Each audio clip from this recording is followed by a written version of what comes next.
नवेंदु दा, तो ये जो एक बिहार है, बिहार में आक्रामकता नहीं चलेगी, बिहार में ओजस्विता चलेगी, जमीन पर कितना सपोर्ट है वो चलेगा। हम जी थोड़ा सुन लेते हैं। अरे और सबसे पहले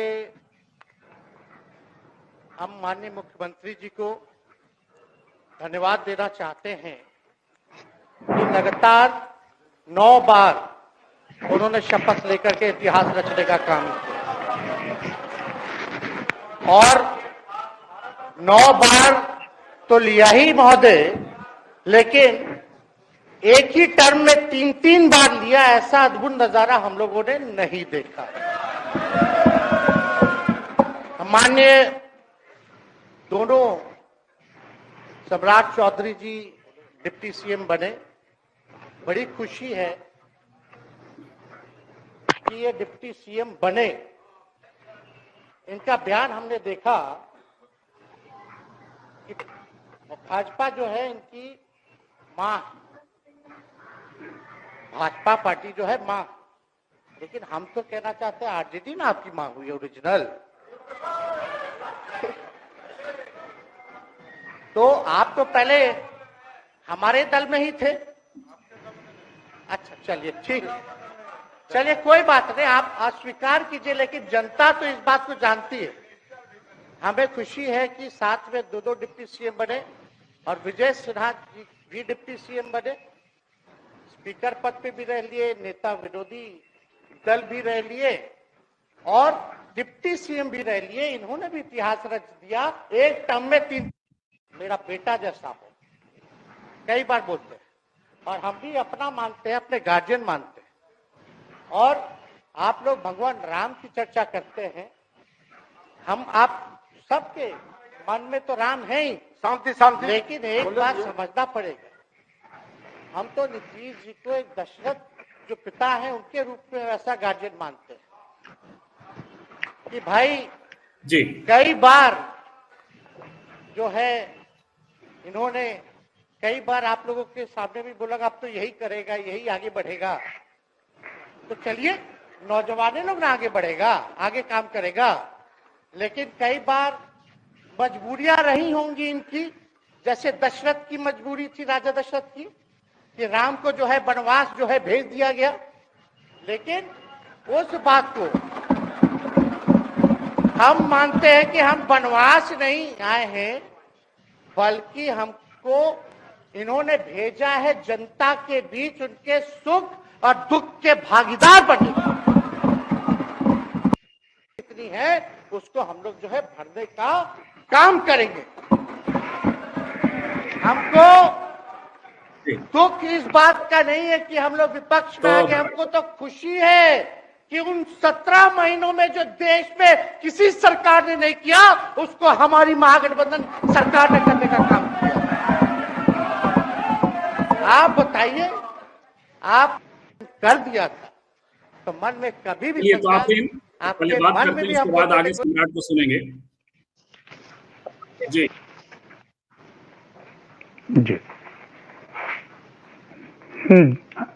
बताएं। तो ये तेजस्वी तो हम सबने सुना है, कई सुना है जी।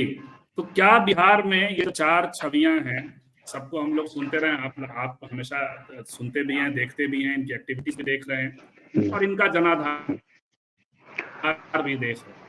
तो सबसे पहले तो सीधा ही सवाल है कि आपको किनमें संभावना चाहिए, कौन नेतृत्व करता हुआ दिख रहा है? जाहिर तौर पर अगर आप देखें पूरे बिहार की राजनीति को पिछले 35 सालों से अगर देखें तो 35 सालों में जो एक धारा जो चली है बिहार में राजनीति की, उससे तो इनकार नहीं किया जा सकता कि वो सो कॉल्ड सोशल जस्टिस की धारा है। लालू प्रसाद ने लीड किया, राबड़ी देवी ने लीड किया, फिर जो है नीतीश कुमार ने लीड किया और बीच बीच में डिप्टी सीएम के तौर पर बीजेपी और आरजेडी के तेजस्वी वगैरह इन लोगों ने लीड किया। तो ये धारा फिलहाल तो ये तय मानिए कि बिहार की राजनीति का बहुत ही कोई ध्रुव जो है नहीं बदलने वाला है, वो बदलने नहीं जा रहा है कि पूरा जो है माने पोल जो है वो पोल ही शिफ्ट कर जाए, तो ऐसा कुछ तो नहीं होने जा रहा है। तो जाहिर तौर पर वो चाहे लाख धर्म की राजनीति हो, चाहे लाख सांप्रदायिकता की राजनीति हो, तो अभी मुझे वैसा नहीं दिख रहा है कि अभी 2024 का चुनाव है या फिर 2025 का विधानसभा चुनाव है, तो ऐसे समय में, ऐसे वक्त में वो पूरी धुरी ही बदल जाए। तो धुरी नहीं बदलने वाली है। तो धुरी कौन सी धुरी चलेगी फिर? तो वही धुरी जो अभी तक पिछले 35 सालों से चली आ रही है, वो है सोशल जस्टिस की राजनीति का। यहाँ बीजेपी की भी मजबूरी है कि वो सोशल जस्टिस के दिन जिन ग्रामर्स को अपने साथ उसने इवॉल्व किया, अपने जोड़ा, उस सोशल जस्टिस के ग्रामर को ही बिहार में वो उसका पिटारा खोले। वो बाकी धर्म और सांप्रदायिकता का पिटारा वो खोलेगा तो शायद वो पिटारा उसका कोई पसंद नहीं करेगा, कोई सामान लेगा नहीं। इसलिए कि इसका कारण भी है, देखिए लालू प्रसाद उस पूरे कम्युनलिज्म, जी, लालू प्रसाद उस पूरे सांप्रदायिकता के खिलाफ एक बड़े सेनापति के तौर पर इस बिहार में युद्ध लड़े हैं। और फिर नीतीश कुमार भी बार बार जो है वो सांप्रदायिक दंगों के खिलाफ, और अब तो वो क्रेडिट भी ले रहे हैं। वो कह रहे हैं क्या, अभी उन्होंने परसों ही बयान दिया कि वो बिहार में हमने दंगों को रोकने का काम किया, जबकि दंगों को रोकने का काम जो है यही तो एक ऐसा खाता है जिस खाते में लाख करोड़ का नोट कहिए तो वो नोट अगर दर्ज है तो लालू प्रसाद के नाम से दर्ज है। कि लालू प्रसाद ने जो है वो सांप्रदायिक दंगों को रोका, उसको काबू किया और बहुत ही जबरदस्त ढंग से जो है उसके लिए एक जो प्रशासनिक घेराबंदी है वो भी उन्होंने की। लेकिन चलिए नीतीश कुमार आए और नीतीश कुमार ने भी सेकुलर वोटों को लेकर के, बाकी अपने वोटों में एक एजेंडा उनका सेकुलर वोटों को हासिल करने का भी था, तभी ये होड़ भी चली जो मैं बार बार बोलता हूं कि सेकुलर का नेता कौन, लालू की नीतीश। तो उस समय लालू थे, फिर नीतीश खुद भी नेता बने सेकुलरिज्म के, तो इसलिए उन्होंने जो है अल्पसंख्यक वोटों को भी साधा। उन्होंने अपनी राजनीति में भी गोधरा और तमाम तरह की चीजों को बिठाया। उन्होंने नरेंद्र मोदी के साथ हाथ मिलाते हुए वाला पोस्टर जो है वो न छपे, इसके लिए उन्होंने भाजपा का भोज खींच लिया। तो ये सब था कि कहीं ना कहीं सेकुलर पॉलिटिक्स को ही बिहार में चलना पड़ेगा और उसी के आधार पर यहाँ वोट मिलेगा। तो अब देखिए बीजेपी का भी जो मामला है, तो बीजेपी भी यह कहती हुई सुनाई देती है कि हमारे राज्य में कहाँ दंगे हुए, वो बाकी दूसरे राज्यों की बात करती है। लेकिन बिहार में नीतीश के राजकाज में जो दंगे हुए, अभी हाल फिलहाल जो बिहार शरीफ का दंगा हुआ, जो उसके पहले भी जो है बेगूसराय में जो दंगा हुआ, 13 का दंगा भी मुझे याद है, नालंदा में जो दंगा हुआ, तो ये दंगे बता रहे हैं कि इन दंगों में कौन था। तो इन दंगों में जाहिर तौर पर जो भगवा ब्रिगेड जिसको विपक्ष बोलता है, तो भगवा ब्रिगेड से जुड़े संगठन थे। तो एक तो संजीव जी ये बात जान लीजिए कि बिहार में राजनीति, मेरा अपना ये मानना है कि वो सामाजिक न्याय की ही चलेगी और उस सामाजिक न्याय में धर्मनिरपेक्षता की राजनीति, ये दोनों ही चलेगी।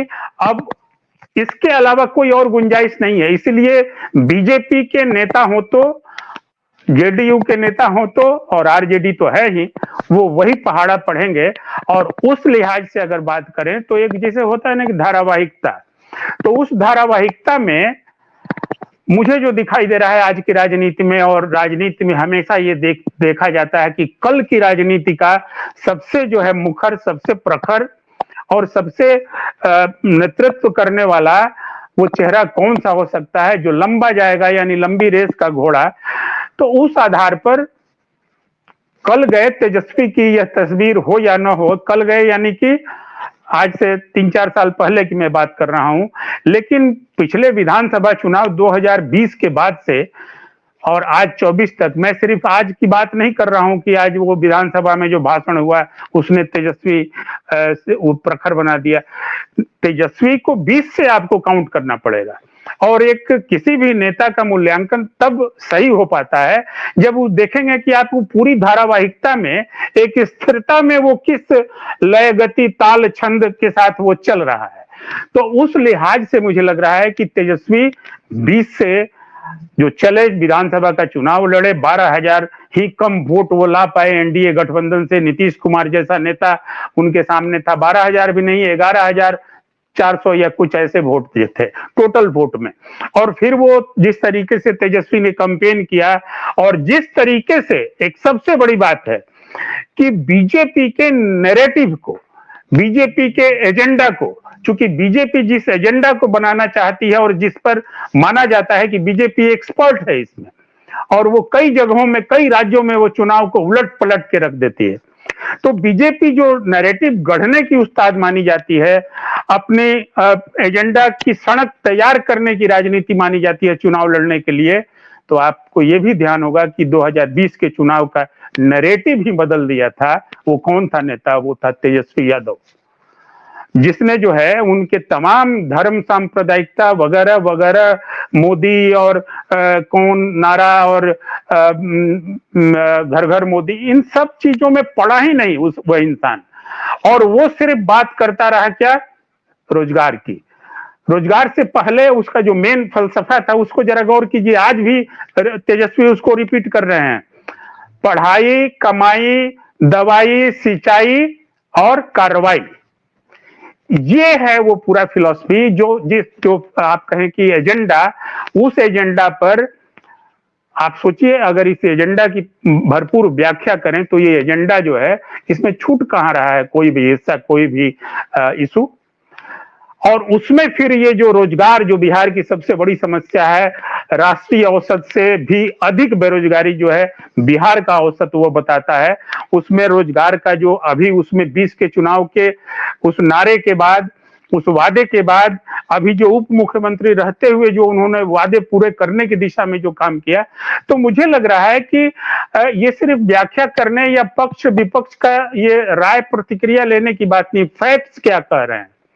और फैक्ट के साथ जब कोई भी हम लोग या पत्रकार कोई व्याख्या करेगा तो यही व्याख्या करेगा ना कि फैक्ट्स क्या बता रहे हैं। तो सारे फैक्ट्स जो है वो तेजस्वी के तरफ जाते हुए दिखाई दे रहे हैं। वो फैक्ट्स जो ये तय करेगा कि बिहार का नेता कौन होगा और बिहार किसके साथ जाएगा। तो भविष्य की राजनीति के नेता हैं तेजस्वी यादव। ये अब उनके विरोधी दलों में भी लोग ये कह रहे हैं, मुखर होकर कह रहे हैं, चाहे जेडीयू के लोग हों या बीजेपी के। और दूसरी बात है कि सिर्फ माई यानी कि मुस्लिम यादव की आरजेडी जो थी, जो उनके पिता लालू यादव की राजनीति का जो ध्रुव था, जो धुरी थी, उस धुरी से भी आगे निकलते दिखाई दे रहे हैं तेजस्वी। तो उन्होंने जब A to Z की बात कही तो आप सोचिए वो कोई मुहावरा नहीं था। A to Z में भी फिर वही नैरेटिव था, वही एजेंडा सेट करने की बात थी कि हम सबके साथ हैं, यानी कि जो बीजेपी का नारा है कि सबका साथ सबका विकास, तो इसका काउंटर करता हुआ भी और बहुत ही मजबूती से A to Z का जो नारा है, तेजस्वी का जो नारा उन्होंने गढ़ा, और उस आधार पर उन्होंने चुनावों में टिकटों को भी बांटा और फिर उस तरीके से लोगों की भीड़ भी जुटाई, नुमाइंदगी भी जुटाई। तो इस तौर पर संजीव जी, मेरा ये मानना है कि बीजेपी के पास सम्राट जैसा एक चेहरा है।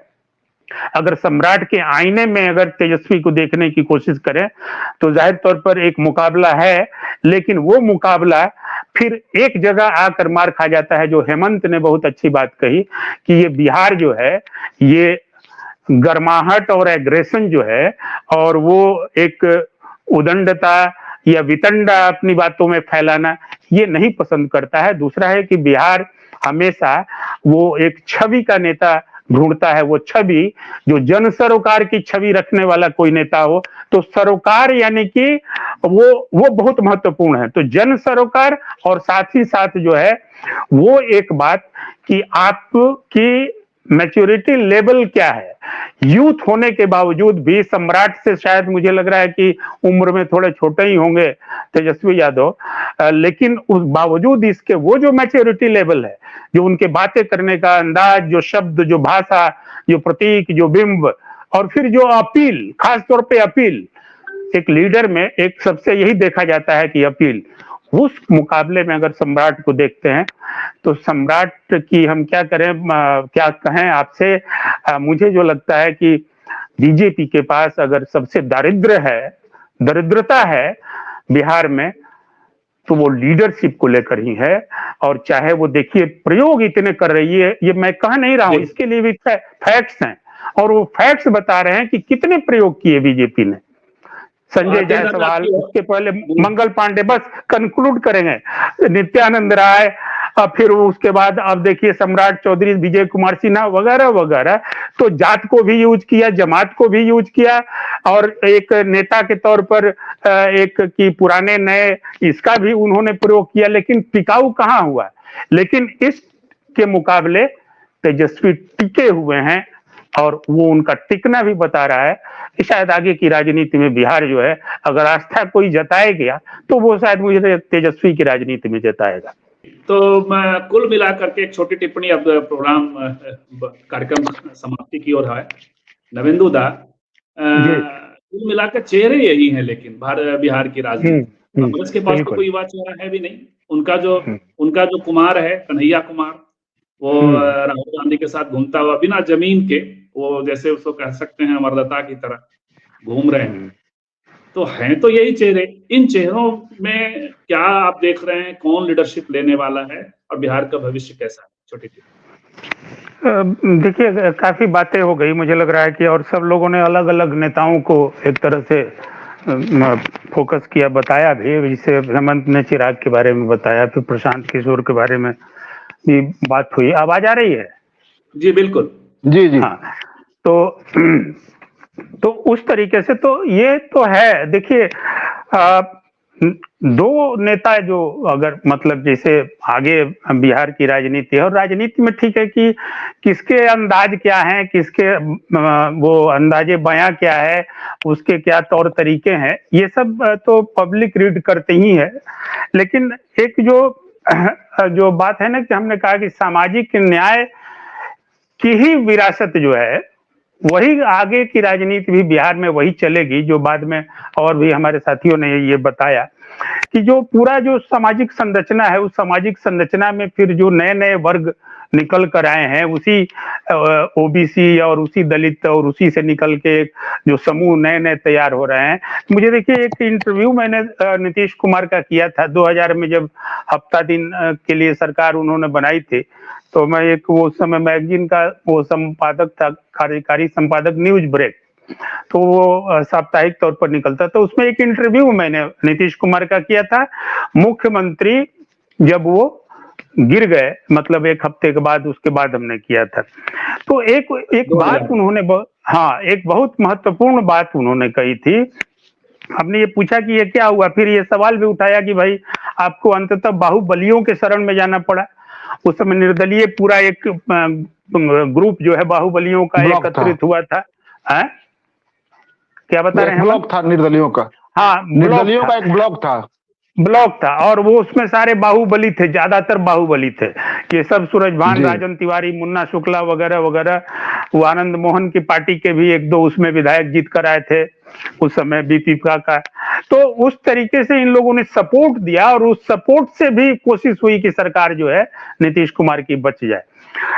तो खैर, तो उस इंटरव्यू में एक बात मैंने पूछा जब यही, तो फिर उन्होंने बताया कहाँ चूक रह गई। तो वो चूक बताते हुए नीतीश बयान करते हैं, तो वो उसमें फिर ले जाते हैं कि लेकिन ये जान लीजिए, जो भी हो, कल की राजनीति के बारे में उनका वो मानना था, और उसी को हेडिंग भी, मैंने हेडलाइन भी बनाया था कि कल गए शूद्र आएंगे शासन और सत्ता में, और शूद्रों की होगी सरकार।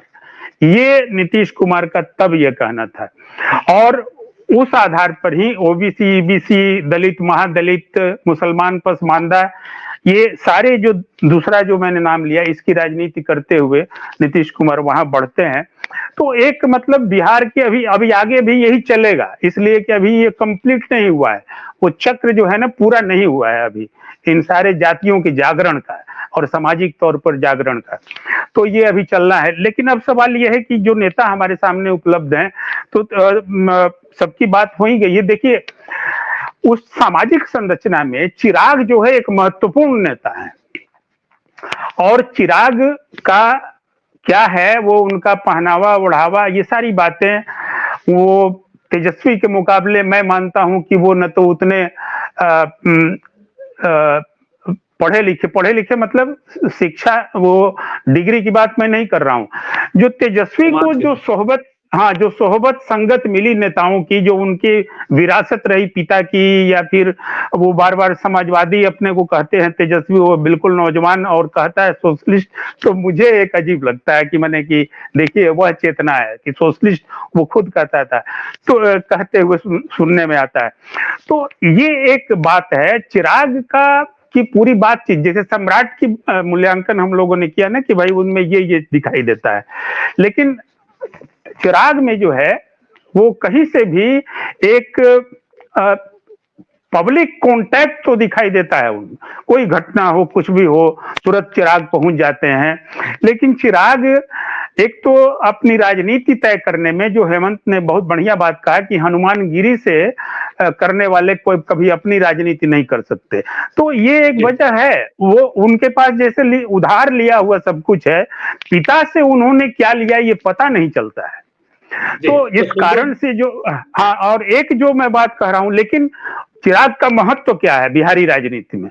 चिराग का महत्व है जो उनके पिता ने भी यह बयान किया था, बहुत बखूबी बयान किया था कि पासवान की राजनीति, रामविलास पासवान की राजनीति, उनकी विरासत चिराग की राजनीति, ये है बिहारी राजनीति में जोरन की राजनीति। ये जोरन है।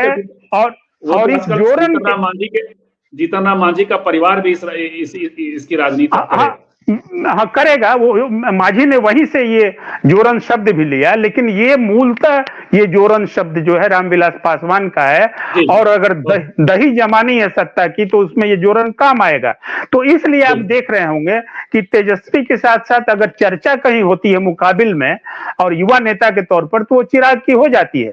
तो इसलिए कि बिहार की ऐसी बुनावट भी है। तो एक मैं ये कहना चाह रहा था, और दूसरी बात ये कह रहा था कि प्रशांत किशोर पर दो शब्द सिर्फ मैं कहना चाहूंगा, जो हेमंत ने बहुत बढ़िया से बताया भी। देखिए प्रशांत किशोर के बारे में वो सारी बातें हैं जो हेमंत से मैं बिल्कुल इत्तेफाक रखता हूं, लेकिन एक बिहार की और खासियत है, और इस तर्ज पर कोई नेता अगर आज की राजनीति में नहीं आएगा तो वो नेता नहीं बनेगा और जनता उसको एक्सेप्ट भी नहीं करेगी। वो नेता क्या है? देखिए ये पूरे बिहार एक लड़ाई का, एक आंदोलन का, जो सारी पार्टियां हैं, संघर्षों का, जन संघर्षों का, बड़े बड़े आंदोलनों का, ये वो बिहार है। और सारी पार्टियां जो आज काम कर रही हैं वो सब इन्हीं से कहीं ना कहीं निकल कर आई हैं। कोई ना कोई एक बड़े आंदोलन का, छोटे आंदोलन का, वो सब लोग उसकी उपज हैं। प्रशांत किशोर एक ऐसे नेता हैं जो बिल्कुल जैसे कि कॉर्पोरेट मैन्युफैक्चरिंग होती है ना, कि वो पता नहीं चल पहले बनाया नहीं हो लेकिन वो सारा मशीन जुटा के बना देगा भाई जाए। तो प्रशांत किशोर के पास जो एक उसको व्याख्यायित भी किया हेमंत ने, कहा कि उन्होंने कोई वो संघर्ष वो कर नहीं रहे हैं, सिर्फ वो बताने का कि ये नहीं है, वो नहीं है, एक लालू की लालटेन है, एक नीतीश का तीर है, कभी उस पर लटक जाए। हाँ, तो सारे मलामत करते हैं। विकल्प तो अपने को बताते हैं वो कि हम विकल्प हैं, माने विकल्प मतलब कि आप लोग अपने पैरों पर खड़े जाइए। वो वोटर्स को अवेयर करना चाह रहे हैं, लेकिन वोटर अवेयरनेस अगर होगा तो जाएगा कहां फिर? तो वो दिशा तो देनी पड़ेगी। तो जन, उनके पास भी मुद्दों को लेकर संघर्ष नहीं है, और मुद्दों को लेकर संघर्ष नहीं है तो वो कोई नेता, चाहे प्रशांत किशोर हो, और यहां तक कि मैं ये कहूंगा कि इंडिया गठबंधन के नेता भी, जो देश के हालात हैं, जिस मोड़ पर आकर देश खड़ा हो गया है, नीतीश कुमार ने जिस तरह से पलटी मारी है, और राहुल गांधी एक अकेला नेता मान लीजिए कि वो सड़क पर निकला हुआ है, लेकिन विपक्षी गठबंधन, महागठबंधन हो या इंडिया गठबंधन, इसके सारे नेता भी अगर सड़क पर मुद्दों को लेकर नहीं उतर कर आएंगे, इलेक्टोरल बॉन्ड पता नहीं कहां गया, खत्म हो गया, महिला पहलवान पता नहीं कहां गए। तो ये नहीं हो, तो आप सत्ता का विकल्प तो नहीं खड़ा कर सकते हैं। ये मैं सिर्फ कहना चाहता था। तो इस आईने में देखा जाए तो बिहार के नेताओं में ये दो तस्वीर दिखाई देती है। बातें आपने कही कि वो सत्ता का विकल्प जब तक नहीं देंगे आप, जो जिसके खिलाफ आप लड़ रहे हैं, तो जनता नहीं जाती है। सबसे बड़ी बात आपने कही, जो इस पूरी बातचीत का ही जिस्ट है, जो हम सब ने कही वो ये है कि बिहार में, हेमंत जी ने उसको डिटेल में कहा, बिहार में शूद्रों की ही सत्ता होनी है, जो नीतीश जी कहा करते थे। और ये बिहार में दलित राजनीति का दुर्भाग्य है कि उसे जोरन की राजनीति करनी पड़ेगी। बहुत आज भी है जो रामविलास पासवान जी कह रहे थे, लेकिन ये स्थिति है। और आप